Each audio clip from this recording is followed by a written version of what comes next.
Hello everyone, welcome back to the channel. आज की video में 15 जुलाई के करंट अफेयर्स डिस्कस करेंगे। शुरू करते हैं। फर्स्ट क्वेश्चन है, central government will annually observe 25 June as constitution murder day. Samvidhan Hatya दिवस को 25 जून को ऑब्जर्व किया जाएगा सेंट्रल गवर्नमेंट के द्वारा। ये चीज़ डिक्लेयर की गई है। ये तारीख ही क्यों रखी गई? 25 जून 1975 में इंदिरा गांधी जब उस समय प्राइम मिनिस्टर थी तो उस समय नेशनल इमरजेंसी को इम्पोज किया गया था in the country under article 352 of the constitution which lasted 21 month. 21 महीने तक ये इमरजेंसी वाला टाइम रहा था। ठीक है, और इस साल ये जो इमरजेंसी लगी थी इसको 50 साल पूरे हो गए हैं। 50th year of the imposition of national emergency ये भी ऑब्जर्व की जा रही है इस साल, तो इसलिए 25 जून को रखा गया है कॉन्स्टिट्यूशन संविधान हत्या दिवस। इमरजेंसी की भारत में बात करें, 25 जून 1975 में इसको लगाया गया था और 21 मार्च 1977 तक ये इमरजेंसी रही थी। It was officially issued by president Fakhruddin Ali Ahmed. It was issued under article 352 of the constitution and because of the internal disturbance it can now be imposed only on grounds of war और external aggression और armed rebellion.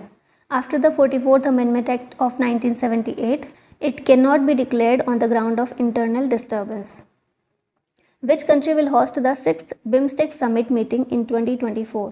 BIMSTEC Summit जो होने वाली है 6th addition इसका 2024 में, इसे Thailand के द्वारा होस्ट किया जाएगा। BIMSTEC की फुल फॉर्म है bay of Bengal initiative for multi sectoral technical and economic cooperation. Thailand के द्वारा 6th समिट इसकी होस्ट की जाएगी सितंबर में।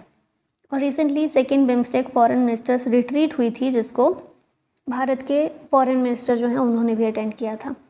बिम्स्टेक की हम बात कर लेते हैं। बैंकॉक डिक्लेरेशन के तहत 6 जून 1997 में इसकी स्थापना हुई थी। फुल फॉर्म हम ऑलरेडी देख चुके हैं। 7 मेंबर कंट्रीज इसमें शामिल हैं। साउथ एशिया की कंट्रीज़ 5 हैं, बांग्लादेश, भूटान, इंडिया, नेपाल, श्रीलंका, और 2 मेंबर साउथ ईस्ट एशिया से हैं, म्यांमार और Thailand.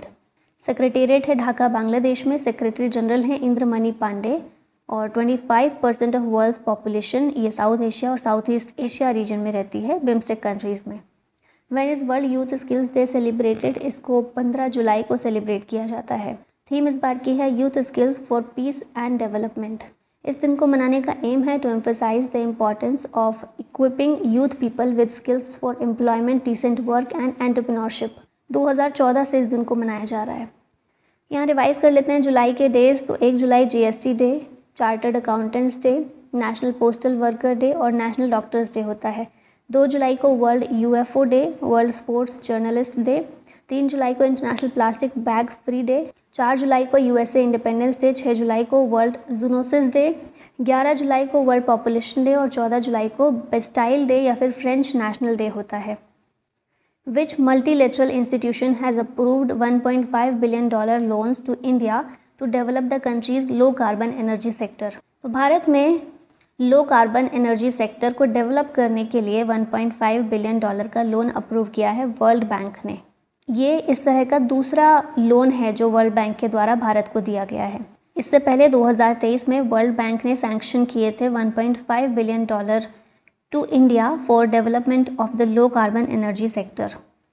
National green hydrogen mission हमारे यहाँ पर लॉन्च किया गया भारत सरकार के द्वारा 4 जनवरी 2023 में। The total outlay on the mission is 19,744 crore rupees and the mission will continue till 2029 and 30. Aim क्या है इस मिशन का? To develop green hydrogen production capacity of at least 5 million metric ton per year by 2030.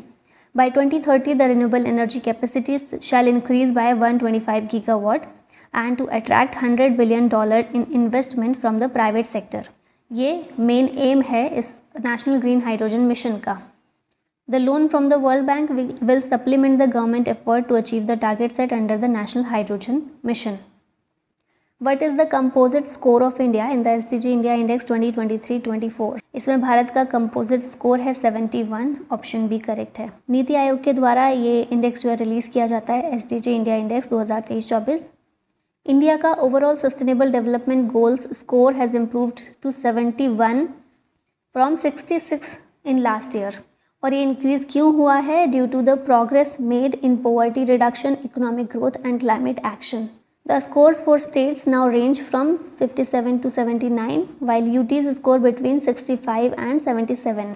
Uttarakhand और केरला ये उभर कर आए हैं as top performing states with a score of 79 on this index, और बिहार का स्कोर है 57, झारखंड का 62। ये दोनों ही वर्स्ट परफॉर्मिंग स्टेट हैं इस ईयर के इंडेक्स में। यूनियन टेरिटरीज़ में टॉप 5 परफॉर्मर हैं चंडीगढ़, जम्मू कश्मीर, पुडुचेरी, अंडमान निकोबार और Delhi. Who laid the foundation stone of the Thane Borivali tunnel project? तो ये है नरेंद्र मोदी, हमारे प्रधानमंत्री, जिनके द्वारा ये जो फाउंडेशन स्टोन है इस प्रोजेक्ट की रखी गई है।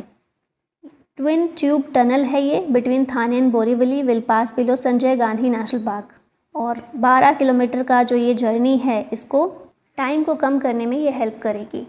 World initiative has won the 2024 Gulbenkian prize for humanity. ये जो प्राइज़ है ये Andhra Pradesh community managed natural farming जो इनिशिएटिव है इसने जीता है। आंध्र प्रदेश स्टेट गवर्नमेंट का इनिशिएटिव है और इसे लॉन्च किया गया था थ्रू रायथू साधिकार समस्त 7 years एगो। इसने ये 2024 का गुलबेनकियन प्राइज़ जीता है ह्यूमैनिटी के लिए। ये अवार्ड इंस्टीट्यूट किया जाता है by Portugal based CGF foundation. Next यहाँ पर अवार्ड्स और ओनर्स रिवाइज कर लेते हैं। फ्रांस का highest civilian award the Chevalier de la Legion de Honneur या फिर knight of the Legion of Honour Roshni Nadar को मिला है। बेस्ट एग्रीकल्चर स्टेट अवार्ड दिया गया है 2024 के लिए महाराष्ट्र को। स्पाइस अवार्ड सोपना कलिंगल को। Atal pension Yojana annual award for financial year 2023-24 bank of India को मिला। PEN Pinter prize Arundhati Roy को। Nelson Mandela lifetime achievement award Vinod Ganatra को।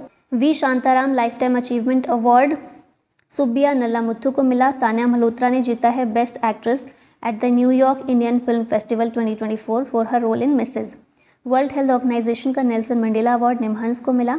और मुनीब अमीन भट्ट ने जीता है नासा का hall of fame. In which country is the exercise pitch black conducted? इस एक्सरसाइज को ऑस्ट्रेलिया में कंडक्ट किया गया। मल्टीनेशनल एयर एक्सरसाइज है और 20 कंट्रीज़ की एयर फोर्सेज इसमें पार्टिसिपेट करती हैं। Vizhinjam international sea port welcomed its first container ship San Fernando. This port is located in which state? ये पोर्ट है केरला में, विजिंगम इंटरनेशनल सी पोर्ट। और पहला कंटेनर शिप सैन फर्नांडो यहाँ पर लाया गया। Large cargo vessel named San Fernando arrived from China at Vizhinjam international sea port. 8000 से लेकर 9000 TEU की कैपेसिटी है इसमें। San Fernando a 300 metre long cargo ship will offload 1900 containers at Vizhinjam international sea port limited. Major ports भारत के देखें तो 13 major ports हैं और 200 नॉन मेजर पोर्ट या फिर माइनर पोर्ट हैं भारत में। मेजर पोर्ट कौन कौन से हैं? दीनदयाल फॉर्मरली कांडला के नाम से जानते हैं गुजरात में। मुंबई महाराष्ट्र में है। जवाहरलाल नेहरू पोर्ट ट्रस्ट महाराष्ट्र में। मर्मगांव ये है गोवा में। न्यू मंगलौर कर्नाटका में। कोचीन केरला में। चेन्नई तमिलनाडु में। कामराजार पहले इसे एन्नौर के नाम से जानते थे, ये तमिलनाडु में है। VO चिदम्बरनार तमिलनाडु में। विशाखापट्टनम आंध्र प्रदेश। पारादीप पोर्ट उड़ीसा में। कोलकाता इंक्लूडिंग हल्दिया और पोर्ट ब्लेयर पोर्ट अंडमान और निकोबार में है। Justice Gurmeet Singh Sandhawalia has become the chief justice of which state? तो ये बन गए हैं मध्य प्रदेश हाई कोर्ट के चीफ जस्टिस। इससे पहले ये जज हुआ करते थे पंजाब और हरियाणा हाई कोर्ट में। हाई कोर्ट की बात कर लेते हैं तो हाई कोर्ट स्टेट की हाईएस्ट कोर्ट होती है। संविधान में आर्टिकल 214 से 231 इसके प्रोविजन से डील करते हैं। चीफ जस्टिस एंड जजेस of the high courts are appointed by clause 1 of the article 217 of the constitution of India. फिलहाल कितने हाई कोर्ट हैं भारत में? 25 हैं। जजेस जो हैं हाई कोर्ट के इन्हें प्रेसिडेंट अपॉइंट करते हैं और गवर्नर इन जजेस को ओथ दिलाने का काम करते हैं। लास्ट में क्वेश्चन है आप लोगों के, द वोल्केनो इन एटनाइन Stromboli has erupted. It is located in which country? West Africa, Ecuador, Tanzania या फिर इटली? आंसर बताइएगा कमेंट में। और इसी के साथ वीडियो का होता है and. Thank you so much for watching. जय हिंद।